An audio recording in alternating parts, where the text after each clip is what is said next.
on news, true crime films, documentaries, and podcasts centered around female crime victims and perpetrators. Join us as we navigate the intriguing and often untold stories of the wild women who have left an indelible mark on the world of crime. Presenting an enthralling and groundbreaking journey into the mysterious and untamed realms of crime.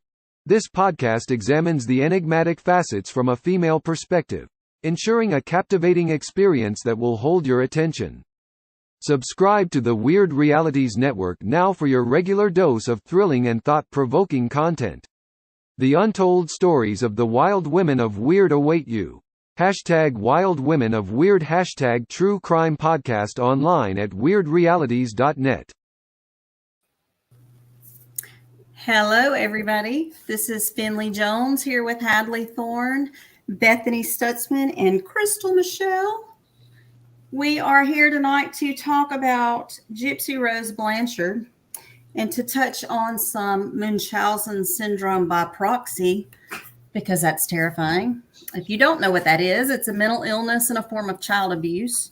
And it's typically the mom that is doing the damage to the child, either making up illnesses or creating symptoms. In Gypsy Rose's case, her mom was giving her too much medication that she was allergic to and was creating the symptoms that her mama needed her to have in order to get her the treatment she wanted her to have. It's disgusting. Anyway, I think it would be important to mention that January is Human Trafficking Awareness Month. If y'all want to jump in here, jump in. Nope. Okay. I don't think I know enough about human trafficking to jump in on that. Yeah. Human Trafficking Prevention Month is all month long, and it is just, where you just become aware. I think Homeland Security's got a really good program. It's a blue campaign, and the color to show that you are aware is blue. So, like just regular blue? It's kind of like a dark blue. Okay. But I think it could be any. I don't know. Good to know. What are some good sites or some good resources people can use, Hadley, to kind of learn more, or if they want to help out, where they can go? Oh, there's a ton out there, but I suggest looking at Shared Hope International. That's a great resource that we use. We also definitely use Homeland Security. ICE has got some great information out there about immigration. There's some laws that protect immigrants that are being labor trafficked, which is good to know. They will not get deported. There's some really great resources there. In addition to that, there's, I want to say it's the National Missing Children's group, and I can't think of their full name, but they've got some really good resources as well. And of course, you can always go to LinkedIn and look around, follow some human trafficking hashtags, and just kind of make yourself aware. Nice. Do you specialize in any specific type of human trafficking, or just kind of everything? Everything. We do everything. We basically partner with a lot of agencies and step in and help provide wraparound services for victims. In addition to that, it's labor, sex trafficking, domestic servitude, just all the stuff. So, hey, Mike. Hey, Linda. Mike says a lot of TV ads. You keep truckers and bus drivers aware of human trafficking on the radio and TV. Yes, Truckers Against Trafficking are a great resource. They've got a lot of classes. Also, SOAR, SOAR, has some free resources that you can take and some certifications that are available, as well as Polaris. And Polaris is the actual human trafficking hotline for the entire nation. And I would suggest that at the end of the show, maybe we put up their number. Okay. Polaris is one that I have contributed to before. Do you have any, obviously it's a very broad subject and a lot of outlets for it. But do you have any type of tips or anything you can just kind of off the top of your head shout out that people can kind of look out for or watch out for, or just kind of prepare themselves? The number one thing that I would say is to know who your children are talking to online. There's a lot of online predation. It takes place in chat rooms. on games and things that parents might not think are worrisome. Always suggest not to let your children have Snapchat on their phone. Yeah. Snapchat automatically deletes any photos that come and go. So while your children might not be sending photos, you never know what they're getting. So Right. if there's an app that is going to erase any footprint like that, your kid doesn't need it. So just be aware. I know a lot of people with kids are very cognizant of how much time they're spending online and how much awareness they have on even on social media. A lot of age restrictions there. I think it's very if your kids are going to be online, you need to be very aware of who and what they're talking to. So that Mhm. would be my number one thing to say is that, and that the majority of people who are trafficking your child or other children are people who know them. It's not strangers. So whereas stranger danger was a thing when we were young, it's not necessarily anymore. Yeah. Tends to be someone they trust.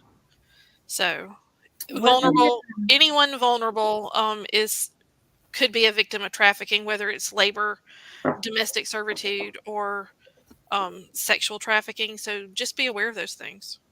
And I would also say, as a mother, when my kids were in high school, if they had a cell phone, and they did, they never knew when a spot check was coming because I knew their passwords. I had access to their phone. They did not get a free pass to do whatever they wanted whenever they wanted.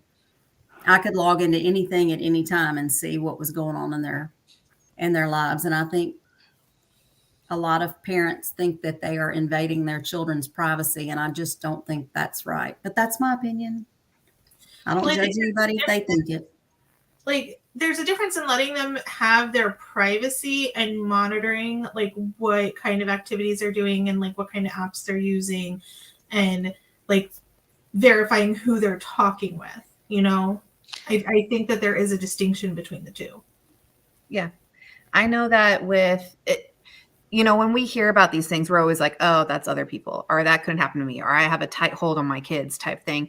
But Hadley, like you were saying with Snapchat, there's other things out there too, where even though we may be monitoring and censoring what our kids hear, for example, my stepdaughters, they play certain games, and we've had to catch them a couple times where we're like, who's that? They don't talk to people, but they can hear what the other people are saying. Mm-hmm. So we don't know what they're saying to them, anything like that. And nowadays it's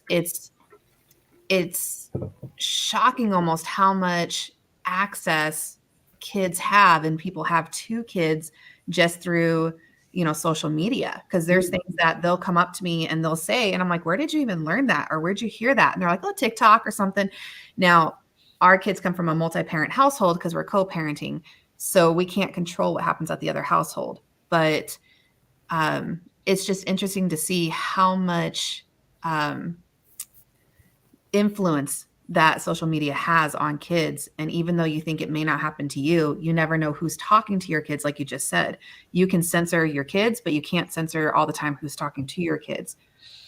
So. Exactly. And you just never know. And your child doesn't know. I mean, they could think that they're talking to, a 13-year-old kid that's a friend of theirs brother. Mhm. And it's in fact, a 48-year-old man from the town over. Or they think it's an influencer that they saw on And something. the other thing that you have to realize is, and this is for me, I mean, if I had a child, I probably would not let them own the internet at all because I know too much. I worked in cybercrime before I worked in human trafficking. And I know, like, they can take kids' photos from your Facebook and doctor those and make pornography out of it and then sell it. Mhm. And I mean, and the thing is, we have that kind of technology now to do that where people couldn't tell the difference. Yeah. So it's a troubling time, but like I said, just be as aware as you can. And the other thing is to let your children know that you have a safe space to talk. We had a boy locally that committed suicide after I think I probably going to get us banned for saying that. He unalived himself after being a victim of an online predator who had basically lured him into sending them a photo, and then threatened to send it to his entire class if he didn't pay him $15,000. Wow. Now, this is a 13-year-old child in Mississippi. Yeah. He does not have access to $15,000. Yeah. And it's not funny, but it's just ridiculous that, that this is where we've come to. This is where we're at. And we're where there are people out there who are sick and enough of a criminal that they don't think anything about predating on a child like this. And this little boy could not take the thought of his family, his school friends, his grandparents, all the people at church, seeing the photo that he took. And rather than talk to his family about it, he did the unthinkable. And, his parents said it wasn't that big a deal.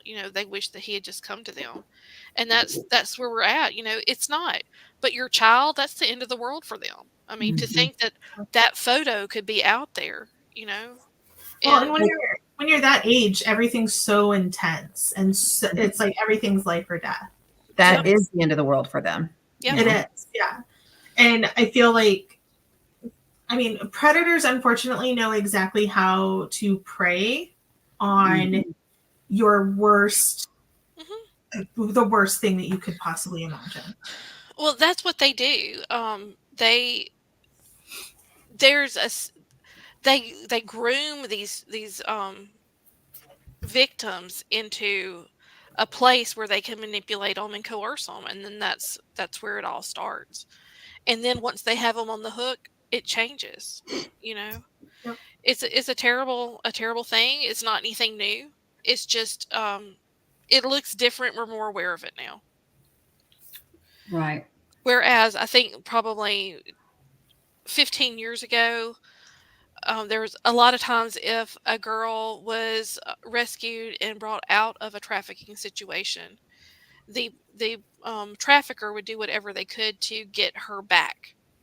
Now that feeling has changed because the internet has made it so easy for them to find a replacement that they don't even bother anymore. Mm-hmm. I don't know what part of that is sadder. I know.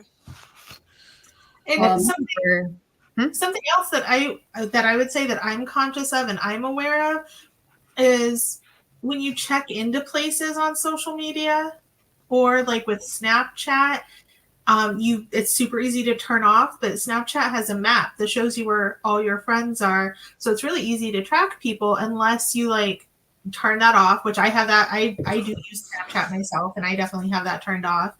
I never tag myself in places. If I post a place where I was, I wait until after I've left there. And it's just just to be whatever age you are, just be conscious of the information you're putting out there. Definitely. That's very smart. And that's something that people just take for granted, is that other people have good intentions. There's a degree of bad people out there, and they might be pretending to be friendly. Mm-hmm. Don't give them access. Mm-hmm. Well, thank y'all for that. It's important for people to be aware, and I think that it's important for people to check out the resources that you mentioned, because they need to know how to see things. It's the old phrase, if you see something, say something. That's right.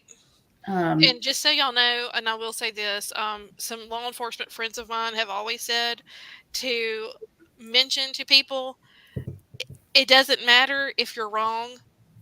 Tell the police if you see something that you think is a trafficked person, because they would rather you be wrong than that person be trafficked and not helped. I would personally rather be wrong as well. Mm-hmm. I would much rather be wrong. So I would agree with that, even though I'm not a cop. Same. Mike says all criminals love it when people posted they're out doing something at a specific location. Then they go rob their homes and do other bad things. Yeah, and that's another thing. Like if you're vacationing, like, and especially if you're vacationing like somewhere far and posting it everywhere. And if you don't, I mean, I have everything private on all my social media, but that doesn't necessarily mean that somebody else can't see it or you know, whatever. Or like some people have their stuff private, but they'll accept any friend request, which I don't. If I've accepted you as a friend request, it's because I actually know you in some capacity. Right. But before I started writing books, I had like 225 friends, and they were all people who I knew personally and had a vested interest in their life. If I did not know someone or I did not know them well, I was not friends with them. And now it makes me very nervous how many people Hadley Thorne has as friends on our Facebook group. Because I know I accepted Mike as a friend, so Mike, don't try to rob me. well, let's get into the. I'm still like even now with the podcast, I'm like, you know, like Mike he's a loyal listener, and he always interacts with us, so I feel pretty safe with that. But I'm like, at the same time, I don't actually know you personally, Mike, so I'm trusting you. So please don't abuse me, Mike. Please don't show up at Crystal's house with your overnight bag and freak her out. And on that note, let's pivot over to Gypsy Rose Blanchard, because I've got some stuff to say about this. Yeah, so Gypsy Rose is real popular right now since she was just released from prison. Yep. But one of the things that I learned as I was researching, sorry, I have a new puppy and she's really loud and she's mad because I'm locking her out of the room. Anyway, so this is not new. Munchausen syndrome by proxy has been around forever. And I looked at this one case, Mary Beth Tinning.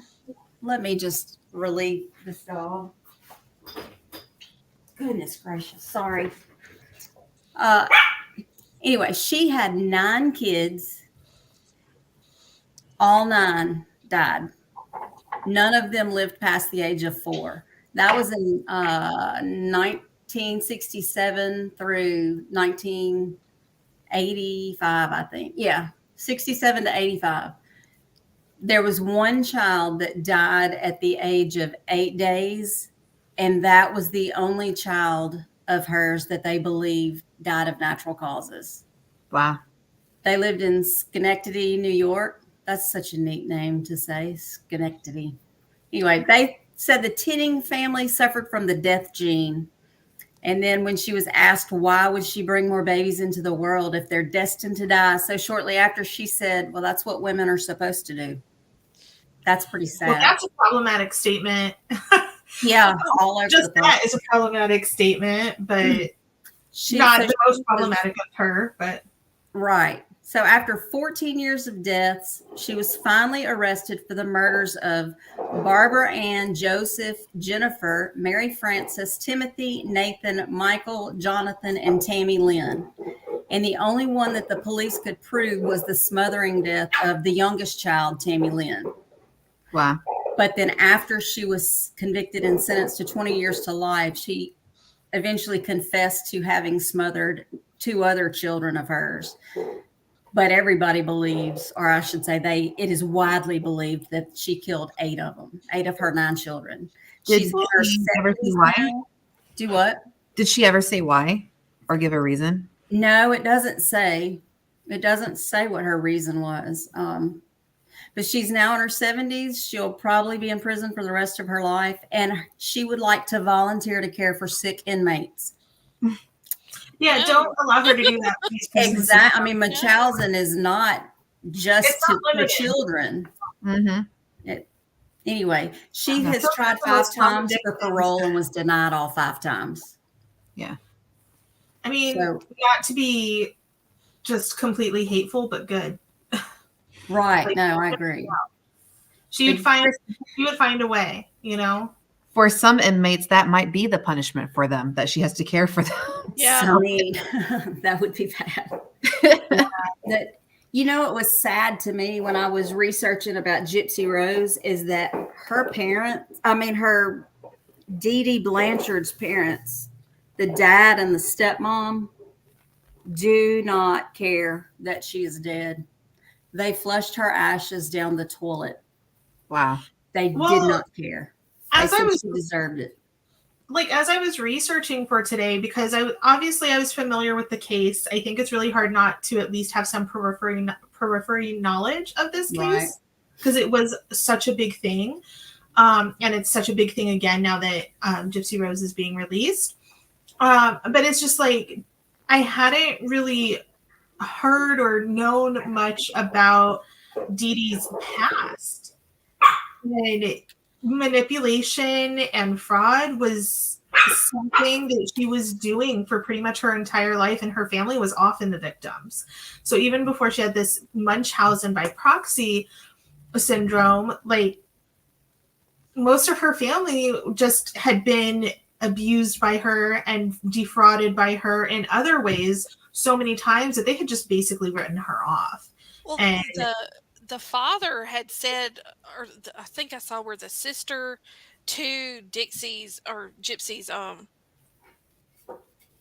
father had said that she was a librarian and that the mom had checked out a book on how to get pregnant, and then Yeah. like a week later showed up pregnant.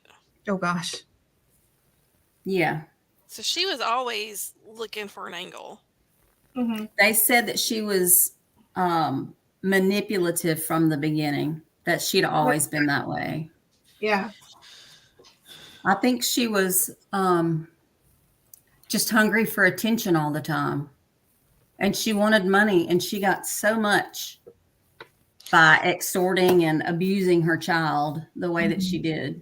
Well, and one of the things that I saw was Gypsy talking about her mother, saying that she felt like her mother had been misportrayed in the movie, because she said, her mother wasn't hateful. Her mother was very sweet, and that was why people gave her stuff, because she was so Charismatic. Mm-hmm. It's much easier to manipulate people if they like you. Right. Mm-hmm. Well, and I sit there and look at Gypsy, and that's what I see.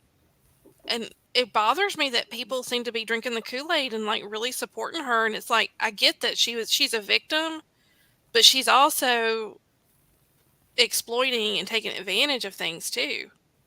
That's funny that you say that, because I was talking to a friend about this yesterday, and she was like, and it wasn't that she has anything against Gypsy Rose. I mean, she truly was a victim. She's never known a normal life, but she was like, she was also, whether she completely understood it at the time or not, she was also part of her mother's manipulations. And she knew that everything her mother was saying at some point, she knew that not everything her mother was telling other people was true.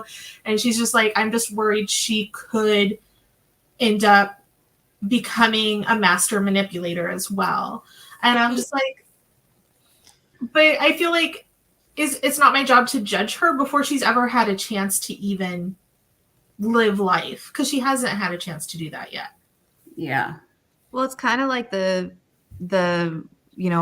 people who are abusers were often abused themselves. Like if that's what you know and what you were raised with, then it's hard not to dive into that, because oftentimes we're products of our parents. Like how many traits, like think of your parents, if you had a relationship with them and stuff, how many traits you picked up from them subconsciously and consciously. So there's things that obviously it's not downplaying what people do, but it leads into an insight as to why they may be doing some, or why they even went down that road originally. Well, and this is something that I run into all the time with the work that I do, is we have people who really, really want to volunteer. They don't realize that the person that they are wanting to mentor or volunteer for in some way, that they have the capacity to manipulate, exploit, and take advantage of them. And so, we don't want to misunderstand the circumstances of when you have someone who at an early age, like Gypsy Rose, who's been manipulated, and this is what she's learned is natural. It's her nature to do this. Well, and she also said in one of the clips that I watched, she said that she never knew different because her mother controlled every single aspect of her life. She did not have friends. And if she talked to somebody, her mother was always there. And her mother would hold her hands. And she said, if I said something that I wasn't supposed to say, my mother would squeeze my hand. And I knew that meant to shut my mouth. I mean, it's no different than being in a cult, pretty much. Right. But she didn't know better because that's all she knew. Her mother did not let her know anything else outside of that. I do think, though, like, I was watching, like, interviews with her family and, like, her dad and her stepmom. And I do think that the family that she does still have and that she's been building a relationship with, like, while she was in prison, because that was really her first chance to build a full relationship with them. I do think, like, they were like, we know that she was taught and raised to think that there was nothing wrong with lying, there's nothing wrong with manipulation, and they have been working with her to realize that and to learn that the way she was raised with all of that constant manipulation is not the best path. So, like, I'm hopeful for her, like, because I'm just like, I just am hopeful that she has, like, that good support system and that they are able to help her learn how to just have normal human interactions and relationships and not have to manipulate and lie all the time. Because that is also that she knows. But I do think that with the right people and the right therapy and the right support system, she can learn new ways. I think that's the key right there, is to make sure that she's getting the treatment that she needs and it's ongoing. Right. Yeah. It was sad that in one of her interviews, one of her first ones, I guess, she said, quote, "The best memory that I have in my entire life is the day that I got to prison and I got to go out to the picnic tables and I'm like, I'm free. I'm free to have friends. I'm free to do what I want. I might be in a controlled environment, but this is nice," end quote. It's like less controlled than what she's used to. Yeah. Right. Yeah, for prison to be the most freedom you've ever had in your life, because that really, like, makes you pause and think. Well, think about it, though. I mean, her mother controlled everything, from the friendships that she had to, you know, what she ate, and her mother was making her sick. I mean, she has, what was it? I know she had a stomach pump or something. She had a feeding tube. Yeah, and her mom could have been putting anything in there. Like, I'm sure her mom was putting drugs in there, you know? Yeah. Like, make her more compliant. Yeah, make her more compliant, give her the symptoms, because the medications, I think, Finley, you already mentioned that, the medications that she was being given were creating the symptoms so that her mom could get her the treatment that she was like, I want you to have this treatment. Like, she was creating those symptoms through drugs. So I did not know that Gypsy Rose had an addiction to painkillers. But that would make sense if her mother was feeding it to her that way. Well, I mean, this is, and all the crazy aside, which I'm going to come back to her on TikTok in a minute, but the healthcare system. I mean, how did this kid fall through the cracks, and how many other kids are there out there like this? Because this was a medical issue that doctors were medicating and doing these surgeries, this operations on this child who had nothing wrong with her. Yeah, that's what I don't get. How was she able to convince a medical doctor to cut her open? Well, I saw an interview with one of the doctors, and he was talking about, like, he had been reading through her medical transcripts, and there was things where, like, where there was comments on her mother seeming to really want her to be sick and these things. But he was just like, you know, as doctors, like, we do have to report signs of abuse, but and neglect. But this wasn't neglect; it was over attention, and so that's part of how this did slip through the cracks for so long, is because there wasn't neglect. Her mother was always with her. Her mother was always taking care of her. And from an outside appearance, especially, and part of the reason is she did switch doctors so often. And so she would have like this doctor reported these symptoms but didn't want to do this surgery. So she would switch her to another doctor who would look at those symptoms and not be as familiar and be like, oh, well, maybe she does need this surgery. So she was very calculating in how she was going to get Gypsy the treatment she wanted her to have. So everything you just said is verbatim what we say to look out for to healthcare people about trafficking.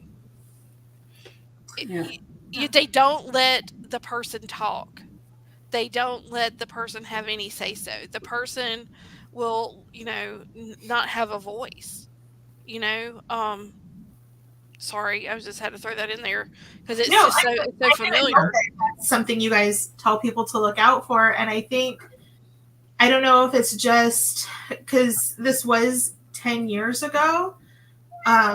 About that all this happened. So, I mean, things changed so much in 10 years. Yeah. And I think that her case brought to light more things that doctors need to be looking at. And like, there was never a question on whether or not there was like what their relationship was or anything. But, they were just like, oh, well, there's no neglect, but that doesn't mean that a child's not being abused. Did you see in one of the things I watched, her attorney had a stack of medical notes from the various physicians that had treated Gypsy. And he said in all of these, it says, the mother was the historian. The mother was the historian, because there were no records. When they fled New Orleans because of Katrina, she was able to say that there are no records because they all got washed away. They were all destroyed. So she was the only historian. And one of the doctors, I think, had made a note that she was not a very reliable historian. Right. And he's the only one that made a suggestion that this could possibly be Munchausen syndrome by proxy. Yeah. But she never went back to that doctor. And because the attorney wanted to know why or how she got a hold of his note, but through something she was doing, she was requesting the copies of the medical records. And so she was getting all of those. So that's how she knew, okay, they're not believing me. It's time to go to the next one. Mm-hmm. Well, and because I know Gypsy Rose didn't know her true age, and I don't think a lot of the doctors did either. And because they lost the records, which they might have actually truly lost medical records in Katrina. Right. But there's no way to prove that. Very well could have been destroyed. I don't think that, it's like her mom and her dad only really were the only people that really truly knew her age. And her dad didn't know what was going on. But I saw an interview with him where he was talking about he called Gypsy Rose on her 18th birthday, and her mom made a big deal about don't mention that she's 18. She doesn't know she's 18. Because she had him convinced that she was mentally, but she had the dad convinced that she was, she used retarded. I don't like that word. That she was mentally challenged. Yeah. And that she only had at 15, she was at like a 7-year-old brain capacity or whatever. Because she limited his contact so much that it was really hard for him to see what was going on. Right. And he apologized to her, and I thought that has to be so hard. Yeah. She said that she doesn't blame him at all because she knows that he didn't know. So, yeah. Just sad. But that... Well, part of her story is so hopeful, just like hearing that she doesn't blame the dad, and because she's able to see what her mother did, and she's able to see the reality. But then on the other hand, whatever she did with the boyfriend to get him to murder the mother, and I get it was the means to the end. She had to get out. I mean, she had to, because her mother was killing her. Yeah, but, it was not desperation. It doesn't mean it was the right way to do it. And she has stated that as well, that it was not the right decision, but desperate people do desperate things. So think about yourself at around that age and kind of plus or minus a few years given her seclusion that she was raised in. Think of like the decisions you made and how you felt and your emotions and everything going on. She was pretty, like, she started to catch on to what her mom was doing. And here it is. She was also being exposed to her boyfriend at the same time. That brings on a whole bunch of emotions that she didn't quite understand. So yeah, she was kind of going through a delayed puberty in a way. Yeah. I mean, they kind of found each other. Had exposure to be able to have a relationship like that before. I mean, look at how old they were and the type of first date they ended up having. Mm-hmm. You know, that in itself just kind of shows where they were both at mentally. And some of us, you know, we experienced stuff earlier, we experienced stuff later. But for them, it was just so secluded in their upbringing that it was their whole world when they met each other, pretty much. And he was manipulative too, in my opinion. Didn't he have a split personality? They said he had multiple personality. Multiple or split? Multiple. And so Gypsy Rose created personalities to match each of his personalities. She would like play act. Was that with her wigs and stuff? Was that what? Was that when she did like the different wigs and everything? Or was that? Yes. Yeah. Okay. She would send me pictures and like all the different wigs. And that was her playing the different characters he wanted to be. He wanted her. That might also have been her reality as well. Like she might just be like, this is just how guys are, you know? Yeah. She had no other experience. She had no way to know. Her mother was making her play roles. Yeah. Mm-hmm. So for her, that was normal. Yeah. And I agree with you, Crystal. He was awful. And he pushed her into BDSM. She said she'd never seen that before. And he was sending her stuff. And I mean, in some of the text messages that they had in court was like, he said, go to the bathroom right now and open the door. And she said, yes, sir. I'm going now, sir. That kind of submissive behavior is something that he commanded of her. And she finally agreed to it because I guess she didn't know better. Well, didn't know better, but also some women, like, they like that. Or men, you know, some people like that too. Not to say she did. Right. But I don't know enough about them to, like, I didn't do that deep of a research to find out if it was something that he was manipulating her on or she kind of also liked. Not to.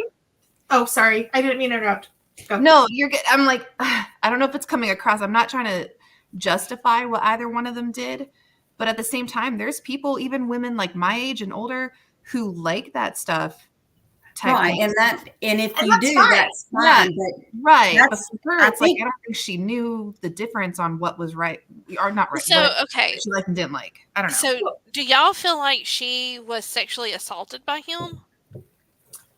I don't think she was necessarily sexually assaulted, but she was sexually manipulated.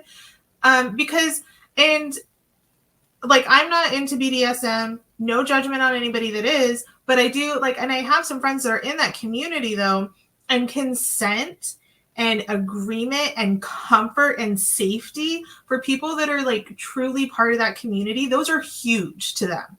There always has to be consent, trust, safety. That's huge.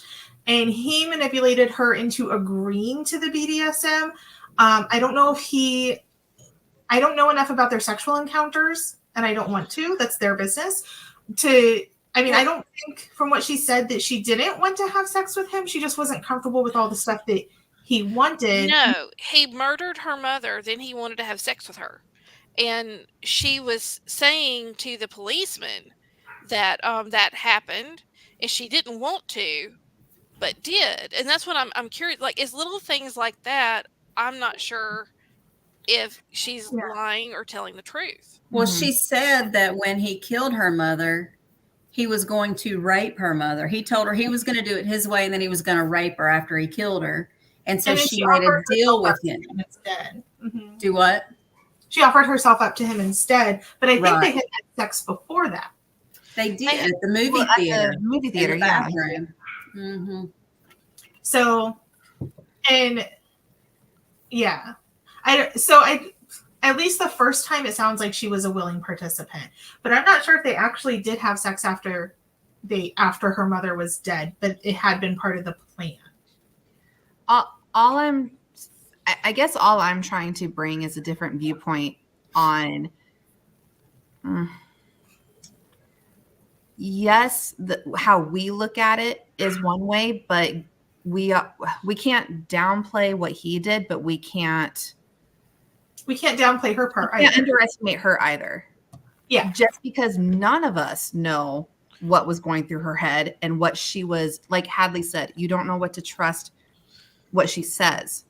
But I'm trying not to put blame on the victim as well, because he's not a full victim in certain aspects. Right. Well, she's definitely a victim, but yes, I wouldn't want her to stay at my house. That's all I'm gonna say. Yeah, that's like there's a point where you're the victim, but you also still have to make that connection of like, it's not consent, but just like a that click in your head where like you kind of know something's wrong, but you agree with it.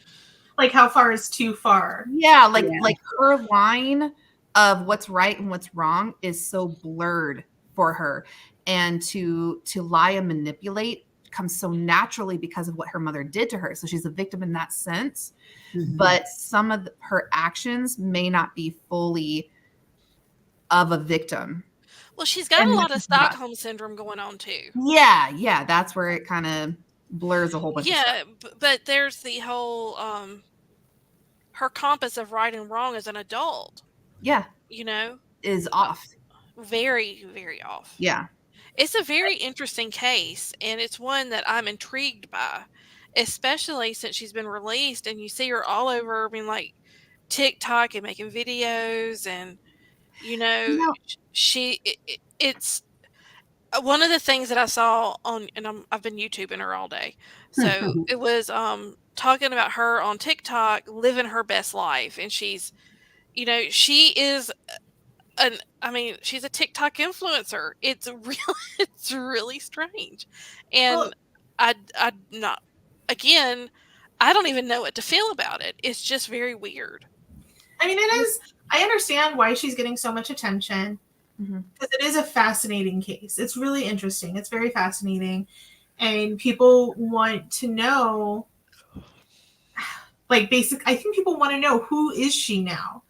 And like, this is the first time she's ever had a chance to lead a normal life, but she's still hasn't had a chance. She's still figuring out what that means to her and what that is for her.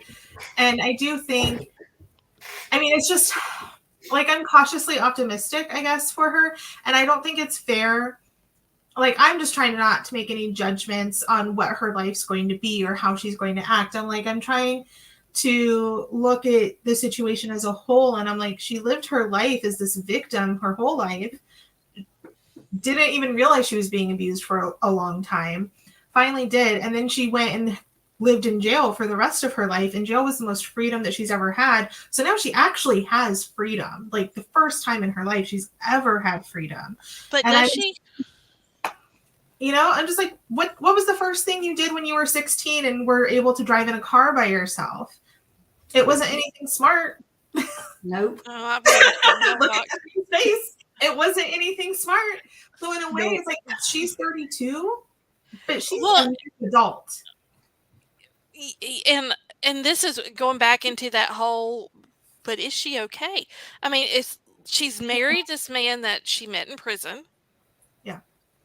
Who looks to be much older than her. I don't know if he is, but this is like the second engagement I think that she had. I think she had a near marriage while she was in prison, and that fell apart. And then this guy came along, and now they're together, and it's like, has she just? I kind of want to sit on the sidelines and see what's going to happen. I read some interesting comments on an article I found, and people were saying that there were rumors of trouble in the new marriage, and that how long have they been married? Do we know? while she was 22. in prison. I mean, this is Yeah. the first they've been together long term since her release. I mean, Okay. it's again weird. They don't really know each other, and has she just I mean, and I go back into that whole. Um, I am very skeptical of anyone who marries somebody who's in jail for murder. First off, how mentally healthy they might be. And one of the other things that I read about him is that they wonder if he, and I really need to find the article, but they wonder if he was attracted to her because she looked so young. That's Yeah. what Oh yeah, I I thought she think. did make that comment. Mm-hmm. I think for her though, getting to know him the way that she did was totally normal for her. That's the way Oh she yeah. got to know Nick. I can't think of his last name right now. Go to John. Thank you. Mm-hmm. That's the way she got to know him. Like that's the way she got to know a lot of people when she was growing up, was through the internet and through chat rooms and stuff, because she was so confined and the internet was her only outlet. So I think it's 100% normal to her. It might not appear normal to us and it might not be normal for us, but for her, that's how she's always met and communicated with people. That's scary. I feel a lot of okay, I'm either way off on this or like kind of close. I don't know, but let me know. But my mind goes like it makes weird connections. I feel like there is a connection in terms of awareness, societal awareness with Gypsy and Britney Spears. Hold on. Kind of like Gypsy, like she did not have a normal childhood. And then she was in seclusion. And now I feel like almost some of her posts and when she's talking on social media, now that she's been released, it's very adolescent-ish. And same thing with Britney, where she was so like withheld on a lot of stuff that how she is now, a lot of people, it's almost like she's acting like a teenager again, where she's like lashing out, but at the same time, like trying to stand up for herself. I don't know. I see the connection you're making, and I think it does make sense. A little bit. It's a little connection. They were both being abused by parents in different ways. And taken advantage of. And both so controlled. Yeah. Both of them were used by their parents to get money and to become famous or whatever, and to get help from society. And now that they're both kind of doing their own thing, it's almost like they're trying to catch up with the rest of us who grew up with them. Like we've all matured a bit and they are still stuck at a certain level and they just need help getting past that. Okay, I'm going to go on a bunny hole here. Have you read the Britney Spears book? Oh, I read it. It was really good. Do I need to read it? Yeah. Okay. I've heard clips, but I haven't sat down to read it. No, I read it actually really, really fast. And there was, I highlighted something and I don't highlight books. Hold on. One moment. I'm intrigued. Okay. There's a lot of stuff that I've heard from the clips of that book. Like it's sitting in my queue. I just haven't actually listened or read it yet. I've heard that it will change your whole opinion on Justin Timberlake. Yo, like you don't even need to read the book. Like just watch TikTok. Like that stood out as I was reading it was because everybody's been talking about all the Justin Timberlake stuff. And like, that's fine. But it's actually such a small portion of the book. And I'm like, there's so much more to it. Well, that was, I mean, they were like the it couple in the, when I was much younger. So I feel like I have a vested interest in. We all were much younger. So this line resonated with me. It just resonated with me as a woman. And I think it does actually in some way can translate to Gypsy Rose. Because she says, I was committed to not rocking the boat and to not complaining even when something upset me. Yeah. And this was before the conservatorship in the timeline. And I'm just I feel like that's just a lot of people in general. Well, I was going to say that's like one of those, anybody that's been in a relationship with someone who has some extent of control over them. Yeah. And this point when Brittany said that, it was like years before the conservatorship, she was already feeling that way. But I'm just like, there's so many times in my life that I'm just like, I just let things go. Like, I'm not going to rock the boat. And I think that, for a lot of years, even as Gypsy Rose was like figuring out that the relationship with her mother wasn't normal and wasn't like, she was just like, this is what I know, though. Like, what else am I going to do? And then once she figured it out, obviously it was not a healthy way to leave the situation. But and I'm going to go, like I said, this is a very confusing. I've got all the feels for this. What else could she have done? I mean, I don't know. If she had gone to the police, they would not have believed her because her mother's made her look to be like she's incompetent and that she's a child and that she needs care. And I mean, there were times when she was in a wheelchair, but she didn't need a wheelchair, but everybody thought she was in a wheelchair. And she had lied so much, how was she going to, and who knows what her mother said to her about, if you ever say this, you're going to be the one who goes to jail, just. Yeah. And her mother had already for years been making a case to the outside world, including Gypsy's dad, to be like, she's not mentally competent. She can't handle things on her own. She'd been making that case for years. And Gypsy Rose did try to run away once and it failed. So after that failed for her, that just made her even more desperate. Now, she did say that she knows now she could have called her dad and he would have come to get her. Yeah. But they had no relationship at the time. And that her mother badmouthed him. Right. Mm-hmm. Yeah, he said one time they were at McDonald's and she cried the whole time. He said there's no telling what Dee Dee told her before she brought her to me and then smiled and said, "There's your daddy. Go give him a hug." Yeah. Well, and it doesn't take much to do that to kids. Not at all. Just even in some situations that are close to mine, we could send people home to the other household and they'll come back a week later and they'll be repeating a whole bunch of stuff that they hear from their other parents about us. And they think it's truth until we have to kind of like reprogram their brain almost. It's crazy. And all it takes is just a few days or a week of people just pounding something into kids' heads and they think it's the truth. It's sad. It's really, really sad. Sadly, it is common that parents do that. Parents in, I guess, broken homes, kids with broken homes have that. And there's a name for it. I can't think of what it is. It's been a long time since I've been in those situations. Yeah, but there's it is called I'm not bitter about this at all. I'm not. It's parental alienation. Yes. But if you mention parental alienation to a judge, they will automatically ignore you half the time. It's ridiculous. It's really hard to prove. The sad truth is the majority of the time people still, despite it's 2024, are still going to side with the mother. That's why I love Arizona. Arizona does not favor one parent over the other. That's a whole nother subject. I have a lot of information on that. That could be a whole nother show.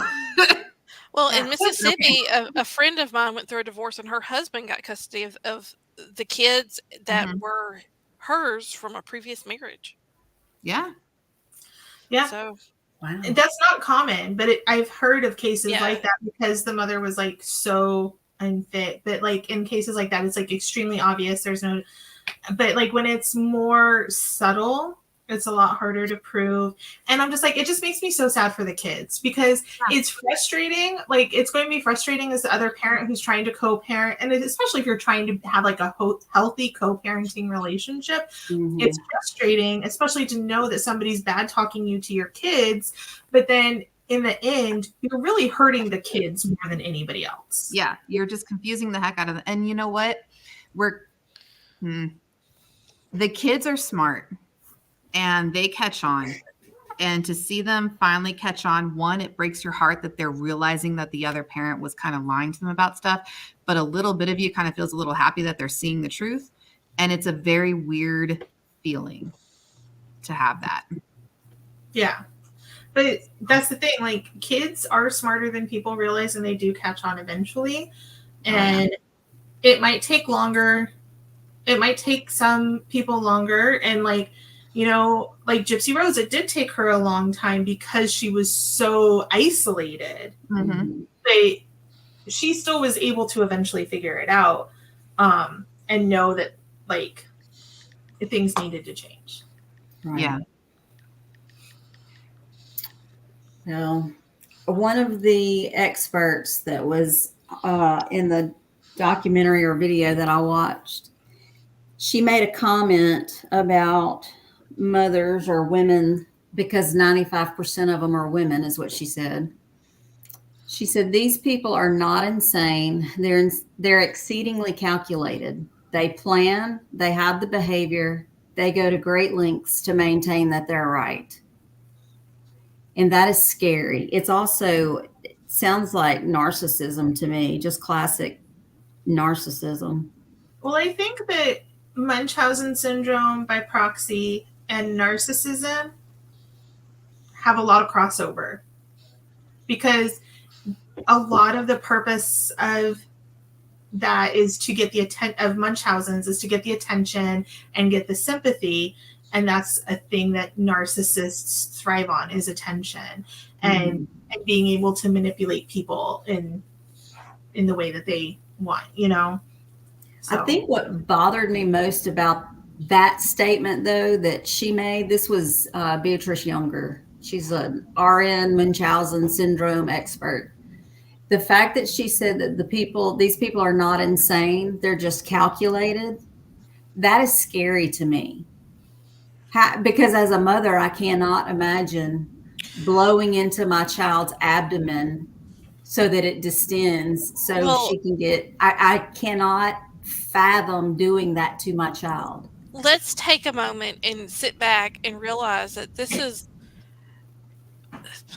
she looked at that child as her meal ticket. Mm-hmm. And she did not treat her like a child, or like a mother would a child. She treated her as the means to an end to get what she wanted.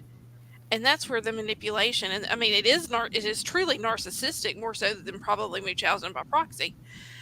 You know, it was just, that was the manner in which it manifested. You know, she wasn't keeping her sick because she wanted the attention.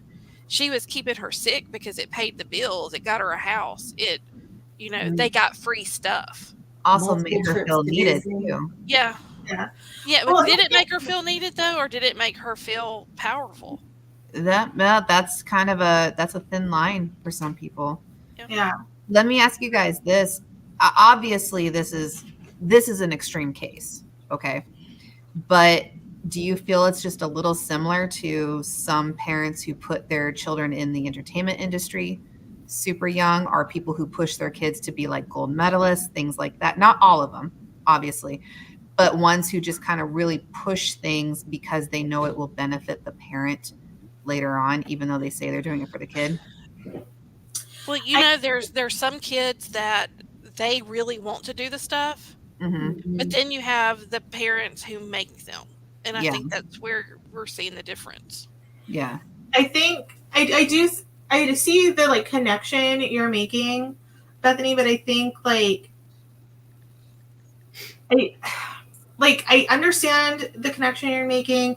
And then there's kids that want to do it. Like Britney Spears did want to do it, you know, like that it was her idea. Yeah. But what started happening, her parents did see her as a meal ticket and completely, like, basically to an extent, especially during the conservatorship, destroyed it for her. And then you have I was thinking of like Drew Barrymore. Yeah. Kind of deal. And then the Olsen twins, they never had a choice. They were literally infants. And now they've completely disappeared out of the spotlight by choice. Now that they're adults, they're like, this isn't what we wanted. So they were able to make that choice. And then you have the other Jeanette McCurdy, I think. She never wanted to be an actress. I listened to like a couple chapters of her book. She never wanted to be an actress. It was something she did because her mother wanted her to be one and because it made her mom happy. So, but then I do think where the big distinction is that eventually those kids are able to get out of it if they want to. Right. And with like Gypsy Rose and then like Britney Spears during her conservatorship, neither one of them had a choice on what was going on with their life, even as adults. So I think that kind of, I don't know. It's rough. That's like Axel just texted me. He said, "Honey Boo Boo." Oh yeah. Oh, yeah. That one. And then who we were talking about before we started, was it Brooke Shields or? Brooke Shields. Yeah. So I mean, obviously, like I said, Gypsy Rose was an extreme case, but I can see the similarities. Yeah. And it's a hard line between wanting to push your kids to do great and taking control and taking away their freedom. Well, that was one of the things about Brooke Shields' mom, was that at the time people really thought she was an advocate for making sure that Brooke was safe. But then in hindsight, when you look at all the weird stuff that she had Brooke do, it wasn't safe. It wasn't. I mean, you don't have your 12, 13-year-old child kissing a 33-year-old man. You know, that's unhealthy. Yeah, like her mom was all about her being in that movie Pretty Baby, and she was 11 at the time. And like, I know I've never seen the movie, but I know like the basics of the plot line, and I'm like, their 11-year-old child to play that role. Even if that character is underage, it should have been played by somebody that was at least 18. Yeah. I mean, if they have 20-something-year-olds playing high school kids, no reason why you can't have an 18-year-old playing a younger kid. Yeah. And they do it all the time. 18-year-olds play younger kids all the time. Yeah. Right. And like, it's Hollywood. They can make you look younger. Even like, I know like CGI wasn't a thing as like back then, but like makeup can do a whole lot still, you know?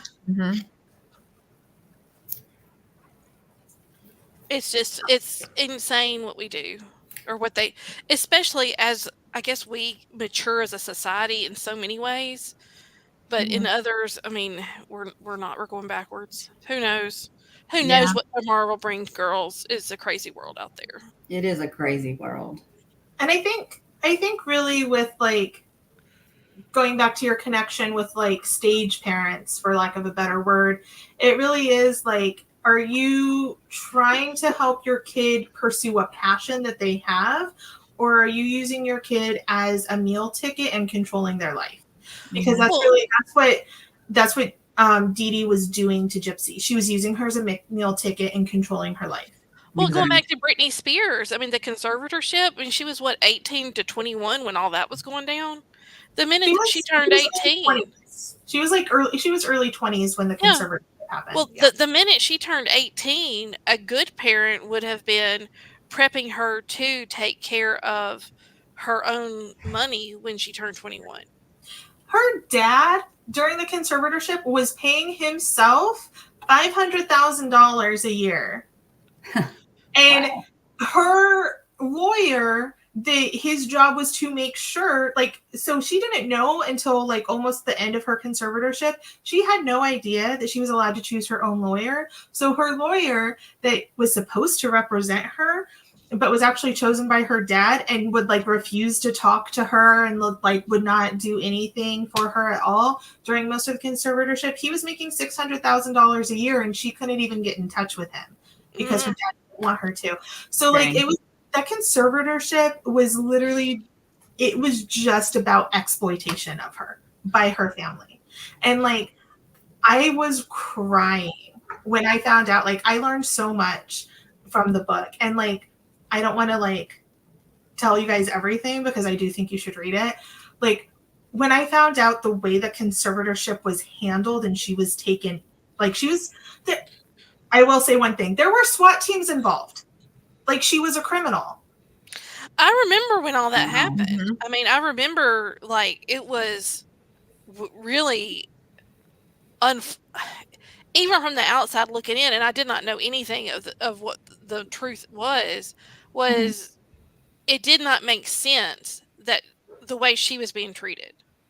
It didn't make sense to me, and maybe other people remember the SWAT teams and stuff, but I'm like, at that time of my life, I was working 3 jobs, and I was working 18-hour days every single day. So, like, the whole fact that she went into a conservatorship was just a blip on my radar at the time. So, like, when I found out that there were SWAT teams involved with the conservatorship, like, it blew my mind. Absolutely blew my mind. I've got to read this book. I've got one Audible credit left. I know what I'm getting. Well, I purchased it because this isn't the type of book I normally purchase, but I got a gift card for Christmas, and I went crazy and bought like all kinds of books I never would normally buy. That's the joy of gift cards. Right? Like I bought, sorry to be completely off topic now, but I bought this. I bought Counting On by Jill Duggar. I haven't read that one yet. And then I got like the Tom Felton book, and I'm like, I don't usually read memoirs, but I was just like, it's a gift card. I'm going to get all these books. So, yeah. Nice. Well, we have been on for an hour and 5 minutes, and we have talked a lot about Gypsy Rose and Britney Spears. Thanks. That was a nice little addition. Sometimes you just need the gals to get together. Do what? Oh, which one are you talking to? Me or Crystal? Sorry, Crystal, I think was talking. I mean, there's like, it makes like, there's definitely parallels between what happened to Britney and what happened to Gypsy. So, like, obviously not exact, but there's definitely parallels there. Well, I've missed these talks because you just never know what's going to happen. That's right. You don't. So. I thoroughly enjoy each of your insights, and I've got some stuff to think about now, and I've a new book to add to my list. That's right. We do. We thank everybody for joining us. Thanks, Mike and Landa. Yeah, thanks, Landa, Mike, Alan, and all the other people who didn't say hi. We appreciate and all everybody of else. We hope that y'all have a great week. Remember to stay weird and come back and see us next month. Yeah, next month, what's the topic? Oh, you caught me off guard. Hold on a minute. Y'all tell everybody where they can find you in the meantime, and I'll find out what the topic is next month. Thursday nights on Watching Wyrd, you can find me, and occasionally on a Friday night, I can be found at Wyrd Awakenings. Both of those are live streaming on Wyrd Realities, and Crystal and Bethany are always welcome to join on those too. So. Yeah, I'm usually working while those are happening. Well, we're starting up a new show called Wyrd Conversations, and that'll be happening on Saturday nights. So nice. But Bethany and I are starting back up with Blonde's Books and Campfire Tales on the 13th of February. And just in time for Valentine's. Yeah. And so we're going to talk about some succubus or succubi and incubi. Ooh. Is that the proper plural? So sirens, all that fun stuff. So we're switching from Wednesdays to Tuesdays? Yes. Yeah. Switching from Wednesdays to Tuesdays because of new work schedule. But so we'll be doing that. And then on the 27th of February, it'll be a special episode because we're actually going to be in front of a campfire together. That'll be exciting. Are y'all going Bigfoot hunting? No, we're going to go in my backyard. But Crystal and I will actually be in the same state. That'll be fun. So there'll probably be some adult beverages involved in that one. So. Well, that'll be a fun one. I'll be sure to tune in. Yeah. So next month on the 18th of February, we are going to discuss Mean Girls, the Slender Man stabbing. Ooh. That's a case too, for sure. I mean, not what happened was fun, but the story is fun. Right. Sorry. Okay, maybe I won't be with Bethany on the 27th. I don't want to be the next Mean Girl stabbing victim. Wait, so is that on the... Oh, yeah, okay. I got you. Never mind. I got confused. I'm just saying, I don't want you to stab me. When, I don't. When And is I try and tell everybody this, but if you haven't subscribed to our newsletter, be sure to. It's got a lot of extra content and some good stuff in it, and you just never know what's going to happen with the Wyrd crew. Mm-hmm. So we're always looking to bring y'all new and exciting stuff 2, sometimes 3, 4 times a week. Sounds good. Thank you very much. Y'all have a great week. This is Finley, Hadley, Bethany, and Crystal saying stay weird and bye-bye for now. Bye. Bye, guys. Bye.